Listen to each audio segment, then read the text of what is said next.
Vivekananda Reddy murder కేసులో కీలకమైన point ఏంటి? అవినాష్ రెడ్డి గుండెపోటు అని చెప్పాడు అందరికని. అవినాష్ రెడ్డి చెప్పాడు ఆ మాట, ఆదినారాయణ రెడ్డి నుంచి అందరు చెప్పారు. సాధారణంగా ఎవరైనా ఫోన్ చేసినప్పుడు అన్న గుండెపోటుతో చచ్చిపోయాడు ఇట్లాగంటారు. ఆ తర్వాత స్పాట్కి వెళ్ళినప్పుడు తెలిసింది అవినాష్ రెడ్డికైనా విషయం అది. బట్ అదేమన్నారు, అలా చెప్పడం వల్ల అవినాష్ రెడ్డి కుట్రదారు అన్నారు కదా.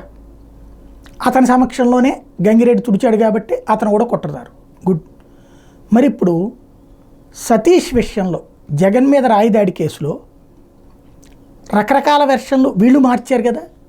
ఇప్పుడు పవన్ కళ్యాణ్ ఏమన్నారు, తనకి తానే గీసుకున్నాడు, తన పక్కన ఆయనకి కూడా గీశాడు, వెల్లంపల్లికి జగనే గీశాడు, తను కూడా గీసుకున్నాడు, ఇది కదా చెప్పింది.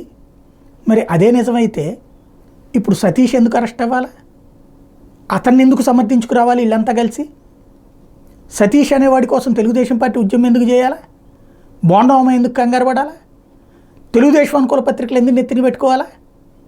చివరికి ఈ వ్యవహారం మొత్తం అసలు పార్టీ అధినేతల మాటలకి పూర్తి విరుద్ధంగా జరిగిపోతున్నటువంటిది. లేటెస్ట్గా చూస్తే ఏదైనా నేరానికి సంబంధించిన సమాచారం తెలిస్తే ఎవరైనా ఏం చేస్తారు? శాంతి భద్రతల అంశం కాబట్టి సంబంధించిన పోలీస్ స్టేషన్కి వెళ్ళి అట్టకు సంబంధించిన సమాచారం తెలియజేస్తారు. ఇది ఓ పెద్ద కథనం రాసుకోవచ్చు.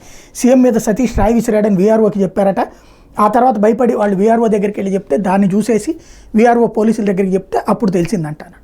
సాధారణంగా పోలీసు వ్యవహారాలు తెలిసిన జర్నలిస్టులకి తెలుసు, పోలీసులకి తెలుసు, రాజకీయ నాయకులకి తెలుసు.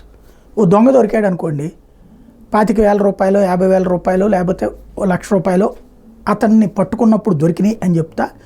బస్టాండ్ సమీపంలో దొరికాడు, హైవే సమీపంలో దొరికాడు అని రాస్తారు. ఎందుకని? ఆ రూట్లో పారిపోవడానికి ప్రయత్నిస్తుంటే పట్టుకున్నాం అన్నట్టు. అదొక సర్కమ్స్టెన్షియల్ ఎలిబీ కింద రాస్తారు.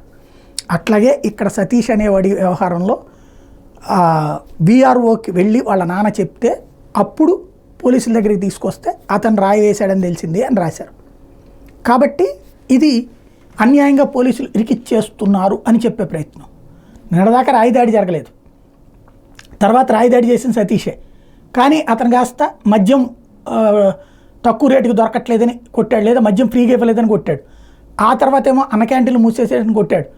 తర్వాత అతని తండ్రి దుర్గారావు బొండమ్మ మనిషి అవుతాడు. ఆ తర్వాత సతీష్ని అన్యాయంగా ఎక్కిస్తున్నారు అవుతాడు. ఇప్పుడు సతీష్తో ఇట్లాగే చేస్తున్నారంటారు. ఇవన్నీ చంద్రబాబుకి తెలియకుండానే జరిగిందా లేదా అన్నది పక్కన పెడితే తెలుగుదేశం ఎత్తుతున్నది ఎవరు? వీళ్ళ వార్తలతో అంటే వాళ్ళే, ఇంకేమక్కర్లా.